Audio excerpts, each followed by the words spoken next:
What's up, y'all? It's your boy Brandon Leake here for, week 4 of our series, Discipline Over Motivation.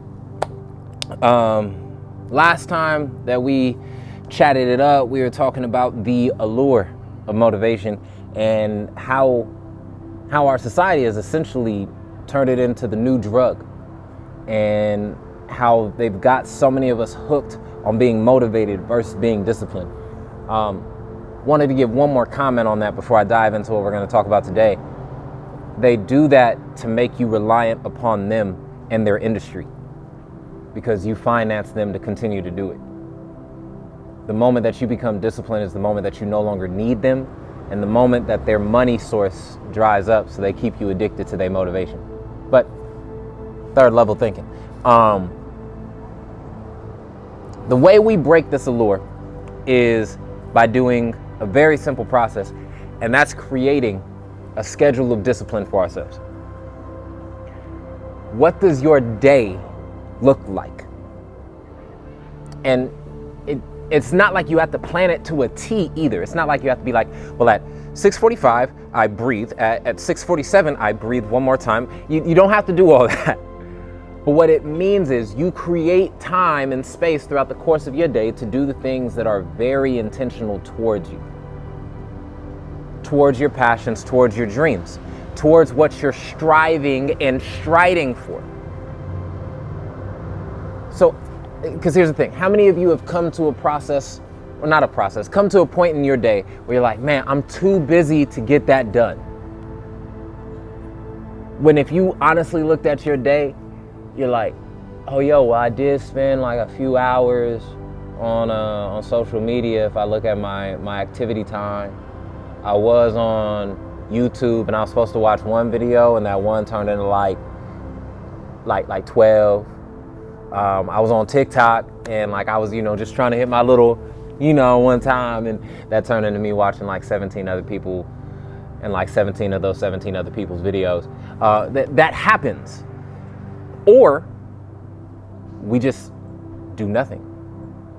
When in actuality, if you were to create a schedule for it, write it down, and then post it somewhere for you to be able to see, put the reminders on your phone for you to go do it, you would find out just how much more time in your day you actually have. And then not only that, here's where the real discipline kicks in: adhering to it.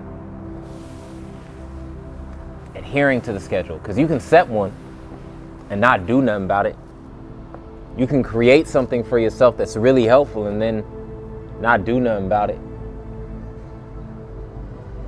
But that's a reflection on how much you care. That's a reflection on how much you're willing to give up to get to where you're trying to get to. And I'll give you my classic example. And this is of my life. I've wanted to look sexy for so long. I want this body chiseled. I want to be Michael B. Jordan, Black Panther, yoking status out here in these streets. But you know what I don't have is discipline when it comes to sugar. Fruit by the foots are just really delicious. Like Laffy Taffies are like $3-4. And fruit be expensive. Why eat a strawberry when I can get a strawberry Laffy Taffy? That's what goes through my head. But I've made the conscious decision that this is a goal that I have, so I spend more money on the fruit. I cut back how much sugar I eat. And I don't cut it out because that would be impossible for me, but I dial it back more and more every month, so that way I can get to where I'm going. And it relates back to our first video about striding towards your vision versus sprinting. Because I don't have the stamina to keep up with the sprint, but I can make those small decisions every day to make myself better. So, can you make the small decision to write it down? To set the alarms? And can you do what our next video is going to talk about? Can you get the community that you need to ensure that you get to where you're going. But once again, third level thinking. Love y'all. Thank y'all for tuning in for week 4, and I'll catch y'all on week 5. Peace.